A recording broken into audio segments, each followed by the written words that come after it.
On July 27, 2019, the quiet neighborhood of Markham was about to be plunged into a nightmare of unimaginable proportions.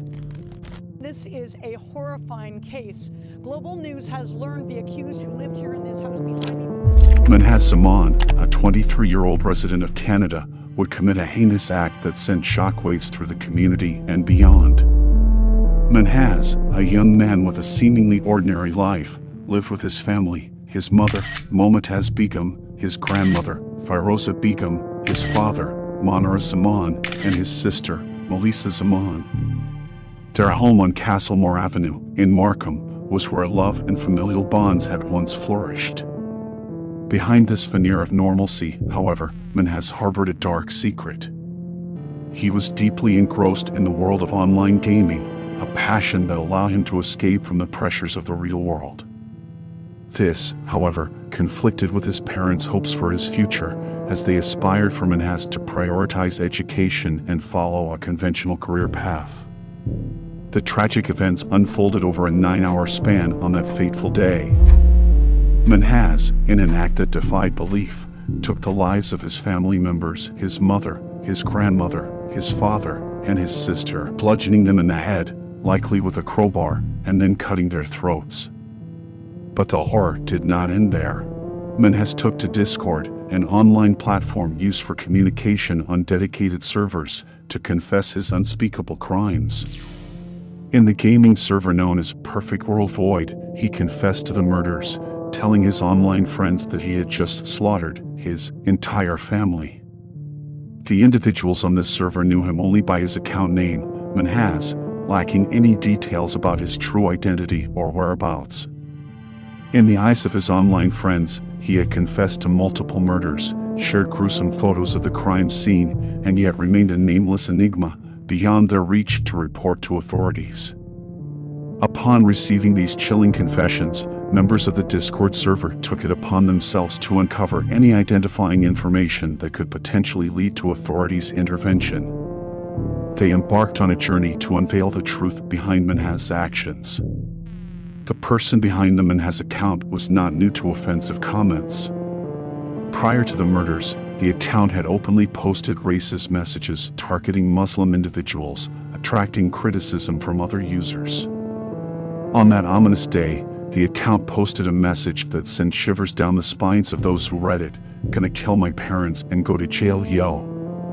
The account then shared a photo of a lifeless woman, identified as Menhaz's mother. The users of the Discord server were left in a state of confusion, questioning the authenticity of Menhaz's claims. Was it a cruel prank, or was it horrifyingly real? The account further sent another image, purportedly of Menhaz's grandmother, causing further distress. One user, John, felt a compelling urge to get to the truth.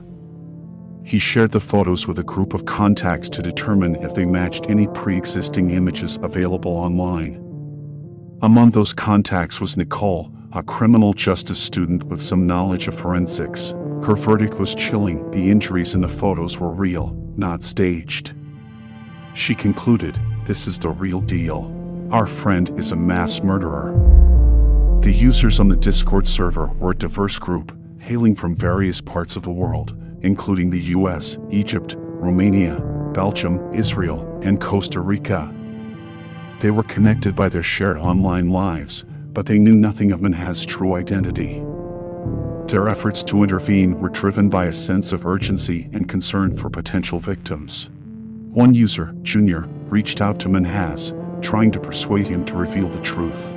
In a shocking response, Menhaz admitted to the murders and threatened to kill his father and sister next.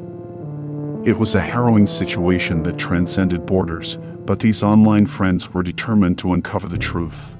Their collective efforts led to a breakthrough when they identified Menhaz's home address. Ultimately, the police were called to an address on Castlemore Avenue in Markham on July 28, 2019. Inside, they discovered the lifeless bodies of Firoza Begum, Menhaz's grandmother, Menhaz Zaman, his father, Menhaz Zaman, his sister, and Menhaz Begum, his mother. Menhaz Zaman's actions would have far-reaching consequences, not only on the lives of his family members, but also on his online friends who had been thrust into a chilling real-life mystery. The pain, anguish, and fear stemming from this tragedy would leave an indelible mark on all those touched by the horrors of that day. The reason behind his act became clear during the trial. Menhaz revealed that he had killed his family members because he feared they were on the verge of discovering a web of lies. For 3 years, he had deceived them, claiming that he would soon graduate from York University as an aspiring engineer. But as the day of reckoning drew near, his fear of being exposed and his disbelief in an afterlife led him to a horrifying decision. He chose to eliminate his family members instead of facing the consequences of his deceit, making the unimaginable choice not to end his own life. The judge, in a solemn and grave moment, handed down the sentence. Menhaz Zaman would spend the rest of his life in prison with no possibility of parole for 40 years. The legal outcome marked the end of a dark chapter, but it left a haunting reminder of the enduring impact of that tragic night. Menhaz, now 24 years old, would find himself behind bars, navigating the labyrinth of his own psyche in search of understanding and perhaps redemption. The Markham community would continue to heal, but the memory of that chilling night would never fade. It was a stark reminder that in the face of the most unsuspecting circumstances, darkness could take root, leaving a profound impact on the lives it touched.